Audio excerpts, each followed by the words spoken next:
Hello friends, my name is Kajal और आप सभी का स्वागत है मेरे चैनल पर। और आज के इस वीडियो में हम डिस्कस करने वाले हैं यूपीडीएलएड फर्स्ट सेमेस्टर सब्जेक्ट विज्ञान, ठीक है, जिसमें हमने टॉपिक डिस्कस कर लिया है इकाई 1 सजीव वस्तुएं भी डिस्कस कर लिया है, इकाई 2 वनस्पति जगत, ठीक है। ये हमने 2 लेसन बिल्कुल शुरुआत से खत्म कर लिया है। अगर आपने ये वीडियो नहीं देखा है तो आपको लिंक प्लेलिस्ट या फिर आपको कमेंट्स बॉक्स में मिल जाएगा, वहां से जाकर देख सकते हो। और आज का जो हमारा लेसन है वो है इकाई 3, जो कि बहुत ही बड़ा है और बहुत ही महत्वपूर्ण ये चैप्टर है, जिसका नाम है पौधों में प्रजनन व उसके प्रकार, ठीक है। ये बहुत ही अच्छे से डिस्कस करेंगे इसको। तो चलिए फ्रेंड्स शुरू करते हैं और वीडियो को लाइक कर दीजिए, अपने फ्रेंड्स मित्र को शेयर कर दीजिए। देखिए इसमें हम इस लेसन से हमें क्या जानकारी होगी। तो सबसे पहले तो आज के इस वीडियो में हम डिस्कस करेंगे प्रजनन क्या है, ठीक है। और उसके बाद है कि पौधों में प्रजनन के प्रकार, अलैंगिक व लैंगिक जनन क्या होता है, अलैंगिक व लैंगिक जनन में अंतर क्या है, पौधों में वर्धी प्रजनन और लैंगिक जनन में क्या अंतर है, पौधों के जड़, तना व पत्ती से नए पौधे उत्पन्न करने की विभिन्न विधियां क्या है, पुष्प की संरचना क्या है, परागण व गर्भाधान द्वारा बीजों को बनाना, स्वपरागण एवं पर परागण में अंतर क्या है, बीज तथा बीजों के प्रकार क्या है, बीजों का प्रकीर्णन क्या है और बीजों के प्रकीर्णन के विभिन्न प्रकार क्या है। तो ये आप देख सकते हो, जो ये आपका चैप्टर है और ये बायोलॉजी का जीव विज्ञान का लास्ट चैप्टर है। इसके बाद आपका फिजिक्स स्टार्ट हो जाएगा, ठीक है। तो चलिए फ्रेंड्स बहुत ही अच्छे से डिस्कस करते हैं, ठीक है। तो सबसे पहले जानते हैं प्रजनन किसे कहते हैं, है ना।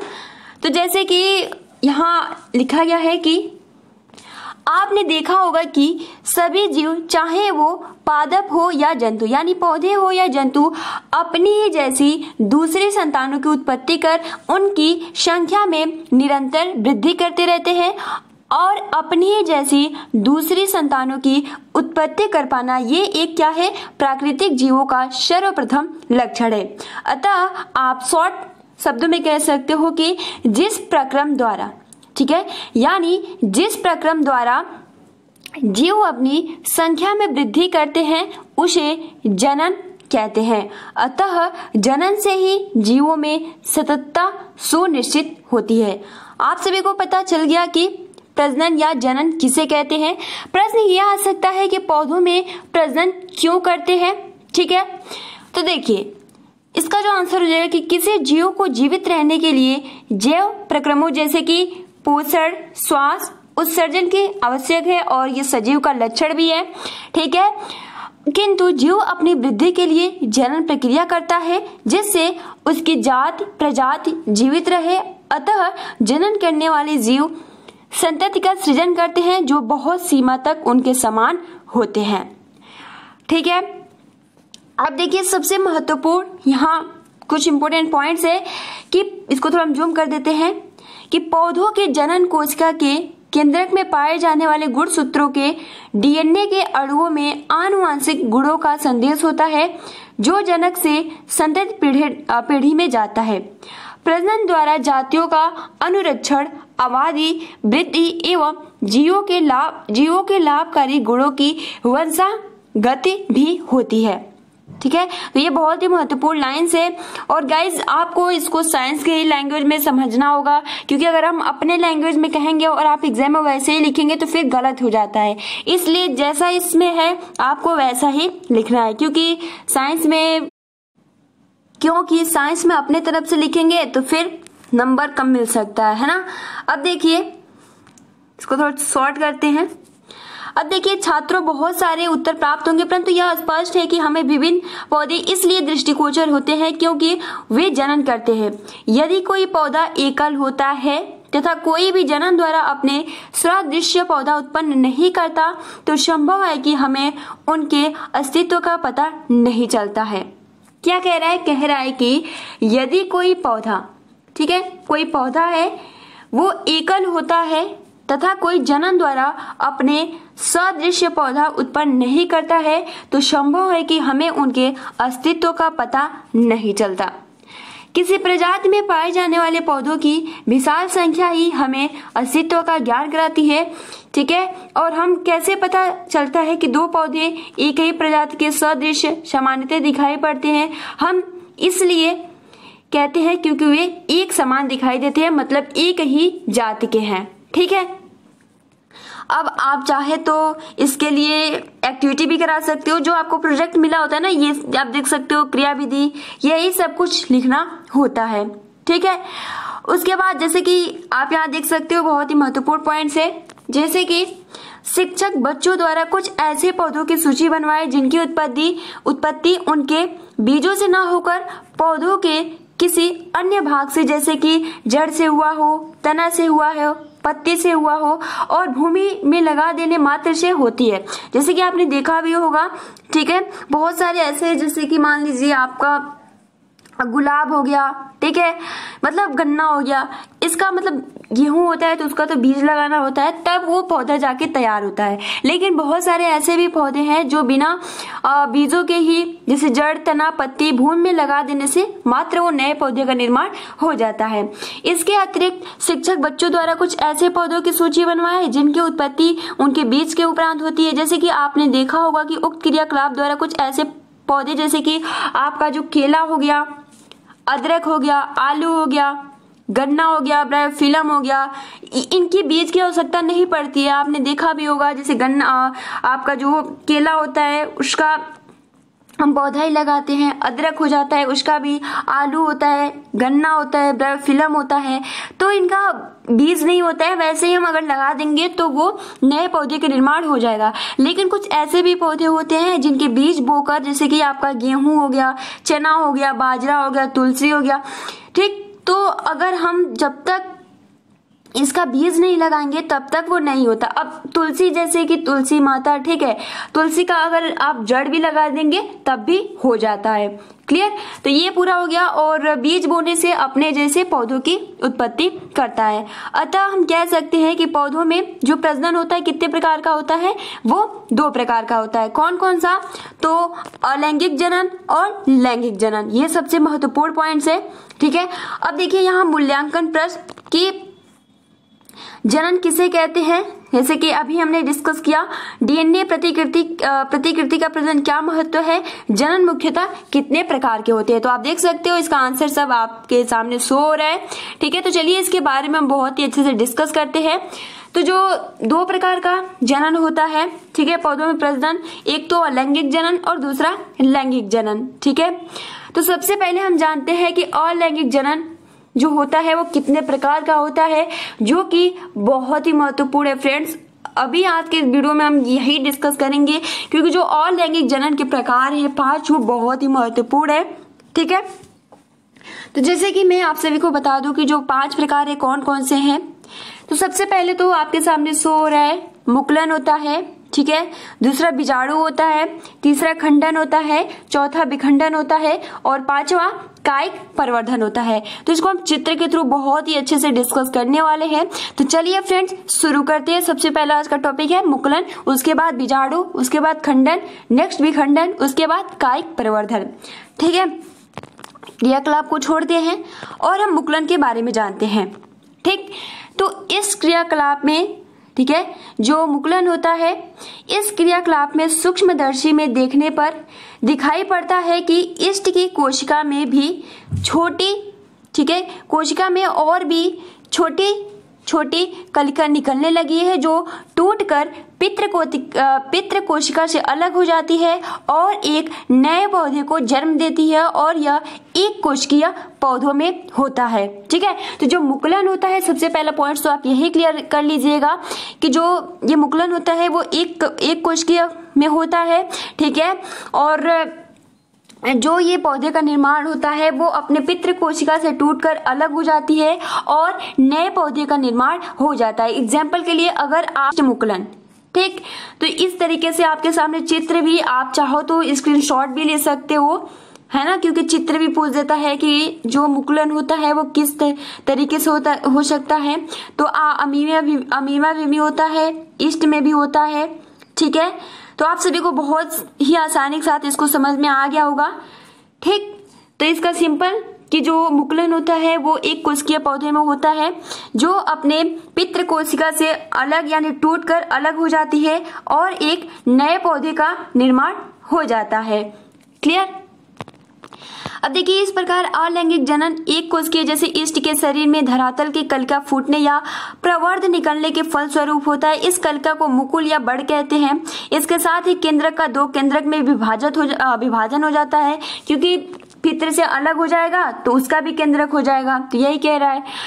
ठीक। और केंद्रक युक्त मुकुल फिर अपने जनक के शरीर से विलग होकर नए जीव के रूप में जीवन यापन करता है जो अपने परिपूर्ण रहती है। तो आपको बहुत ही आसानी के साथ आप ईस्ट का एक एग्जाम्पल दे सकते हो। ठीक है।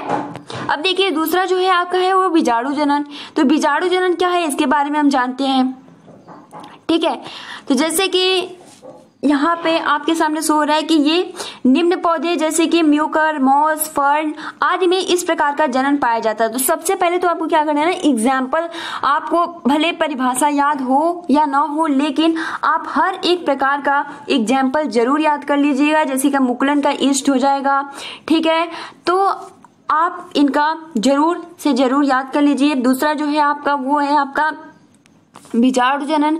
तो बीजाणु जनन में जो ये जनन क्रिया होती है वो किस पौधों में होती है, तो निम्न पौधे जैसे कि म्यूकर हो गया, मार्स हो गया, फर्न हो गया आदि में इस प्रकार का जनन होता है। ठीक है। और बीजाणु जनन में सामान्यतः सूक्ष्म थैली जैसे कि बीजाणु धनियों के भीतर छोटी छोटी गोल रचनाओं का निर्माण होता है जिन्हें बीजाणु या स्पोर कहते हैं। ठीक है।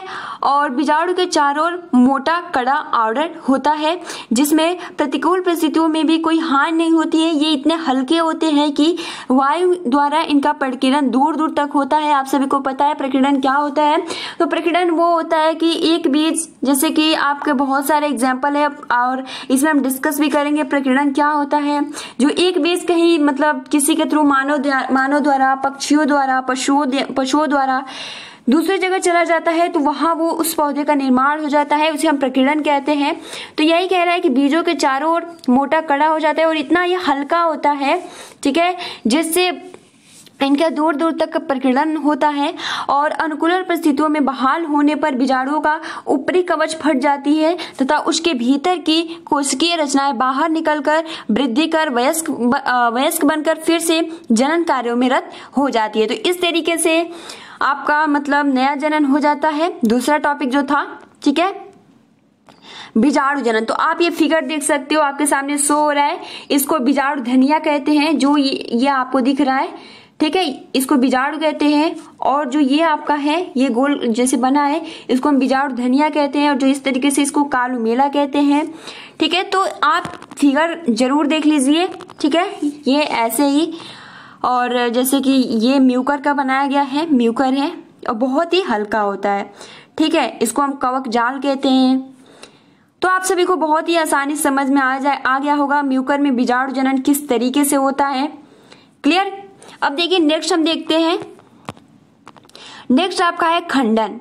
तो खंडन क्या है, आप चाहो तो इसके थ्रू क्रियाकलाप के थ्रू बहुत ही आसानी से समझ सकते हो, बट हम क्रियाकलाप नहीं डिस्कस करेंगे क्योंकि अगर हम वो डिस्कस करने लगेंगे फिर ज्यादा टाइम लगेगा।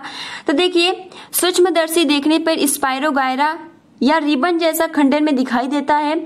जब इनका शरीर किसी कारण से दो या दो से अधिक टुकड़ों में खंडित हो जाता है कृत्रिम रूप से भी, तब प्रत्येक खंड में अपने खोए हुए भागों का अर्थात जो भाग अनुपस्थित यानी नहीं होते हैं उनका विकास कर पूर्ण नए जीवों में यानी स्पाइरोगायरा में बदल जाता है और सामान्य जीवन यापन करता है। ठीक। और वास्तव में इस प्रकार का अलैंगिक जनन पुनरुद्भवन कहलाता है। ठीक है। और पुनरुद्भवन वह गुण जिसके द्वारा जीव अपने खोए हुए भागों को फिर से प्राप्त करता है। तो जैसे कि आपको एग्जाम्पल याद कर लेना है जो आपका ये पॉइंट्स है। ठीक है। कि खंडन का एक एग्जाम्पल दीजिए। तो खंडन किस पौधे में होता है, तो वो स्पाइरोगायरा में होता है। ठीक है। तो ये पॉइंट्स अच्छे से क्लियर, यानी जब स्पाइरोगायरा जो होता है वो खंडन में दिखाई देता है जब इनका कुछ भाग एक या दो से अधिक टुकड़ों में बढ़ जाता है। ठीक है। तो एक नए पौधे का निर्माण हो जाता है जिसे पुनरुद्भवन भी कहा जाता है, ठीक है। और पुनरुद्भवन का मतलब होता है कि जो भी खोया हुआ भाग होता है उसको फिर से प्राप्त कर लेते हैं। तो जैसे कि आप यहाँ देख सकते हो, आपके सामने शो हो रहा है, ठीक है। ये क्या है, आपका पूरा स्पायरोगायरा है और इसका खंड मतलब अलग अलग हो गया है और फिर से ये निर्माण हो गया है, ठीक है। तो स्पायरोगायरा खंडन, तो ये पूरा चित्र आप देख लीजिए, ये स्पायरोगायरा में विखंडन द्वारा अलैंगिक जनन, ठीक। तो आप चाहो तो स्क्रीनशॉट भी इसका ले सकते हो। अब देखिए कि अलैंगिक जनन समसूत्री कोश का विभाजन पद्धति या माइटोसिस द्वारा संपन्न होता है। इसमें युग्मक अर्थात शुक्राणु अंडाणु कोई भाग नहीं बनते हैं, ठीक है। तो बहुत ही महत्वपूर्ण पॉइंट्स है जो आपका अलैंगिक जनन होता है, ठीक है। इसमें समसूत्री कोश का विभाजन पद्धति या माइटोसिस द्वारा संपन्न होता है। इसमें शुक्राणु अंडाणु कोई भाग नहीं होता है। तो ये बहुत ही महत्वपूर्ण पॉइंट्स है, क्लियर। अब देखिए दूसरा जो आपका पॉइंट है वो है विखंडन। आपको अगर सिर्फ और सिर्फ मैं ज्यादा से ज्यादा कह रही हूँ, आपको इसका प्रकार याद करना है और इसका एग्जाम्पल, ठीक है। अब देखिए विखंडन, तो एक कोश के जीवों में विखंडन जनन की सामान्य विधि है, ठीक है। जैसे कि जीवाणु, एक कोश के शैवाल व, ठीक है, एक कोश के शैवाल व अन्य एक कोश के शैवाल जैसे कि अमीबा हो गया, पैरामीशियम हो गया, युगलिना हो गया आदि, या एक कोश के जीव अपनी वंश वृद्धि कर, ठीक है, विभिन्न रोग फैलाते हैं। और विखंडन सामान्यतः दो प्रकार से होता है, द्विविखंडन और बहुविखंडन। तो बस आपको ये याद करना है, द्विविखंडन और बहुविखंडन के बारे में हम लोग डिस्कस नहीं करेंगे, जो महत्वपूर्ण पॉइंट्स है वो हम डिस्कस करेंगे। तो देखिए विखंडन में आपको एग्जाम्पल याद कर लेना है कि एक कोश के जीवों में विखंडन जनन की सामान्य विधि है, ठीक है। और जैसे कि अमीबा हो गया, पैरामीशियम हो गया, युगलिना हो गया, ये एक कोश के जीव अपनी वंश वृद्धि विभिन्न रोग फैलाते हैं, ठीक। अब जैसे कि यहाँ पूरा फिगर दिया है इसका, अब इसमें आप जाएंगे तो पूरा फंस जाएंगे, इसलिए मैं इसको डिस्कस नहीं कर रही हूँ, ठीक। अब देखिए आपका रिक्त स्थानों की पूर्ति करना है तो आपको कमेंट्स बॉक्स में बताना है। देखते हैं आपने जितना भी पढ़ा आपको अच्छे से समझ में आया या फिर नहीं। तो देखिए आपका पहला प्रश्न है कि ईस्ट में डैश विधि से अलैंगिक जनन होता है, क्या होता है आपको कमेंट्स बॉक्स में बताना है। दूसरा कि बीजाणु जनन द्वारा डैश में अलैंगिक जनन होता है, क्या होगा यहाँ पे आप सभी को बताना है। देखते हैं कि आपने जो भी पढ़ा अच्छे समझ में आया है या फिर नहीं। तीसरा कि मुकुलन विधि द्वारा पितृ पौधों में छोटे छोटे डैश निकलते हैं, क्या निकलते हैं, ठीक है। हमने जस्ट आप सभी को चित्र के माध्यम से भी बताया। सभी डैश कोशिकीय जीवों में द्विखंडन विधि द्वारा अलैंगिक जनन होता है। तो ये चलिए हमने डिस्कस नहीं किया, तो इसको हम छोड़ते हैं क्योंकि आपके एग्जाम में ये नहीं पूछा जाएगा, ठीक है। तो आप सभी को बताना है। दूसरा आपका प्रश्न है कि अलैंगिक जनन की कौन कौन सी विधियां हैं, ठीक है। दो विधियों के नाम बताइए संक्षेप में। तो आप मुकुलन लिख सकते हो, खंडन विधि लिख सकते हो, बहुखंडन और द्विखंडन में एक अंतर बताइए, इसको हम छोड़ते हैं। चौथा प्रश्न है कि स्पायरोगायरा में किस अलैंगिक जनन विधि द्वारा जनन हो सकता है। तो जस्ट हमने अभी डिस्कस किया, ठीक है। आपका खंडन विधि हो जाएगा। आपको बस इन 3 का आंसर करना है, ठीक है। देखते हैं क्या सही होता है क्या गलत, तो आप इसका बताइए। हम कल की वीडियो में बहुत ही अच्छे से डिस्कस करेंगे। अभी तो ये बस शुरुआत था। आपको देखिए इसमें बहुत ज्यादा आज हमने नहीं पढ़ा। बस आपको क्या करना है, अलैंगिक कितने प्रकार के होते हैं, 5 प्रकार के होते हैं। कौन कौन से होते हैं, जिसमें आपका मुकुलन आ जाता है, खंडन आ जाता है, बीजाणु जनन आ जाता है, ठीक है। ये सभी आपके प्रकार आते हैं, कायिक परिवर्धन आ जाता है। तो आप इसको बहुत ही अच्छे, और देखिए कायिक परिवर्धन हम इसलिए नहीं डिस्कस कर रहे हैं क्योंकि ये बहुत ही बड़ा है और इसको बहुत ही अच्छे से हम लोग डिस्कस करेंगे और बहुत ही महत्वपूर्ण भी है। तो फ्रेंड्स आज के लिए इतना ही। आप अपना अच्छे से प्रिपरेशन करते रहिए, ठीक है। और जो ये लेसन है बहुत ही महत्वपूर्ण है एग्जाम की दृष्टि से। तो गाइस आप अपना अच्छे से प्रिपरेशन करते रहिए और 100% तय है कि अगर आप इसको अच्छे से 1 या 2 बार एग्जाम के टाइम देख लेंगे तो फिर कोई दिक्कत नहीं होगी। आप जितने भी क्वेश्चन पूछे जाएंगे आप सभी क्वेश्चन करके आएंगे। तो गाइस आज के लिए इतना ही, ठीक है। वीडियो को लाइक कर दीजिए, शेयर कर दीजिए। Thank for watching, take care and best of luck.